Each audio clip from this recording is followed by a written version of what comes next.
अस्सलाम वालेकुम दोस्तों एक गरीब आदमी था, उसको कर्ज की ज़रूरत पड़ गई। 1000 दिनार चाहिए था उसे। तो जो दिरहम होता है वो चांदी का होता था और जो दिनार था वो सोने का होता था। तो उसे 1000 दिनार की ज़रूरत पड़ गई, तो उसने एक आदमी से मतलब उसकी यानी तलब अपनी पेश की उसके सामने, और उसने कहा कि मुझे 1000 दिनार चाहिए। तो आदमी नेक था वैसे तो, लेकिन उसने पूछा कि जी आपके पास कोई गवाह है? तो उस गरीब आदमी ने कहा कि गरीबों का कौन गवाह होता है? तो उसने कहा हाँ एक गवाह है। तो उस आदमी ने पूछा कि कौन है गवाह ना? तो उसने बताया गरीब आदमी ने कि मेरा गवाह सिर्फ अल्लाह ताला है। तो उसने कहा ठीक है, लेकिन मैं पूछना चाह रहा हूँ कि कोई कफ़ील है तुम्हारा, मतलब कोई ऐसा हो अगर तुम कर्ज अदा ना कर सको तो वो तुम्हारी जगह अदा कर दे। तो उसने कहा मेरा कफ़ील भी अल्लाह ताला ही है। तो आदमी भी नेक था, ज़ाहिर बात है, जिसने कर्ज देना था। उसने कहा कि ये अल्लाह ताला के नाम पर ही ले रहा है मुझसे, यानी अल्लाह ही इसका कफ़ील भी है और अल्लाह ही गवाह है, तो ठीक है, घाटे का सौदा नहीं है, मैं चलो दे देता हूँ। तो उसने वो 1000 दिनार उस गरीब आदमी को दिया और वो आदमी लेकर चला गया। तो जो वक्त था वो भी तय हो गया था उनके बीच के फ़लाँ टाइम पर वो उसे वापस लौटा देगा। तो जब वो वापस, आपको पता है कि आजकल कौन वापस करता है? मतलब लोग वापसी की नीयत से लेते ही नहीं है। तो इधर इरादा होना चाहिए, तो फिर अल्लाह ताला भी, ज़ाहिर बात है, बंदे का जिस तरह का गुमान हो वैसा ही अल्लाह ताला भी मामला फरमाता है। तो वैसे भी हदीस में भी है कि तू लौटाने का इरादा कर, फिर अब तेरी मदद फरमाएगा।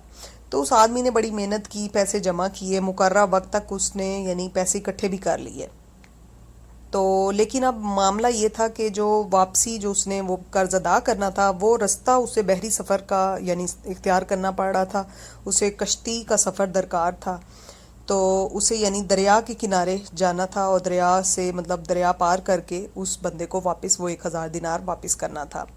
जब वो दरिया के किनारे गया तो वहाँ उसे कोई कश्ती ना मिली। वो बड़ा परेशान हुआ कि पैसे भी लौटाने हैं, सफ़र करना है, पर सवारी मुयस्सर नहीं है। खैर काफ़ी टाइम गुजर गया और अचानक उसके दिमाग में एक तरकीब आई। उसने एक लकड़ी उठाई और उसे दरमियान में से कट किया और उसके अंदर 1000 दिनार रख कर, क्योंकि उसकी नीयत जो वापसी की थी, तो अल्लाह ताला ने उसकी मदद भी फरमा दी थी, उसके पास पैसों का अरेंज भी था। तो उसने क्या किया, वो लकड़ी दरमियान में से काट कर उसके अंदर 1000 दिनार रख कर उसने अल्लाह के आसरे पे वो जो लकड़ी थी वो दरिया में छोड़ दी। तो जैसे ही वो लकड़ी डूब गई यानी दरिया में आगे आगे जाना शुरू हो गई, वो वापस आ गया और उसने साथ उस 1000 दिनार के साथ एक चिट्ठी, एक ख़त भी लिखा था, जिसमें लिखा हुआ था कि यार तुम्हें जो पैसे देने थे वो मुकर्रा वक्त पर मैं देना चाहता था, लेकिन मुझे कोई सफ़र के लिए सवारी मुयस्सर नहीं हुई, इसलिए मैं ये लकड़ी के अंदर ये जो पैसे हैं वो मैं रख के अल्लाह के हवाले करके ये भेज रहा हूँ।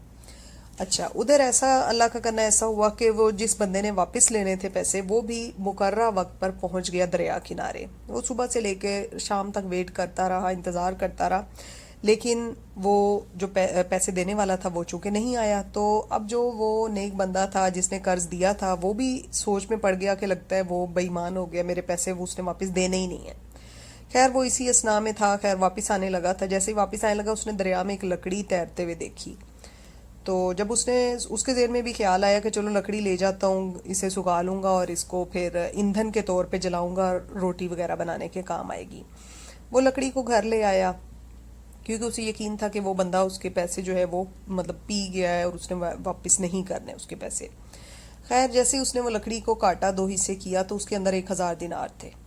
वो बड़ा हैरान हुआ क्योंकि उसके अंदर वो ख़त भी मौजूद था। तो उसने जब वो ख़त पढ़ा तो उसे पता लग गया कि ये उसी बंदे की तरफ से पैसे आए हैं जिसने अल्लाह को गवाह और अल्लाह को कफ़ील बनाकर पैसे मुझसे लिए थे। लिहाजा उसकी अमानत उस तक वापस पहुंच गई, उसका कर्ज जो था वो अदा हो गया। तो दोस्तों ये थी अल्लाह पर तवक्ल की जो कह लें एक छोटी सी स्टोरी, एक कहानी थी। बेसिकली अगर देखा जाए तो हम भी अल्लाह पर ही तवक्ल करें तो डेफिनेटली हमारे सामने बहुत सारे अल्लाह ताला की तरफ से ऐसे आसार में नज़र आएंगे कि हमारा ईमान और पुख्ता हो जाएगा। और जब इंसान अल्लाह ताला पर डोरी डाल देता है, बिल्कुल ही अल्लाह पर कहता है कि या अल्लाह तू ही है जो करने वाला है और जो तू करेगा वो सबसे बेस्ट होगा। तो मेरे ख्याल से अल्लाह ताला से यही दुआ करनी चाहिए कि अल्लाह ताला जो है वो हमें तवक्ल में, हमारे तवक्ल में इजाफ़ा करे और हमें हिदायत का रास्ता दिखाए। उम्मीद है आपको आज की स्टोरी अच्छी लगी होगी, तो इसे लाइक और शेयर ज़रूर कीजिएगा और कमेंट में ज़रूर अपने आरा से आगाह कीजिएगा और इस चैनल को भी सब्सक्राइब कीजिएगा। मिलेंगे इंशाल्लाह अगली स्टोरी में एक नए वाक़ये के साथ। तब तक अल्लाह हाफिज़।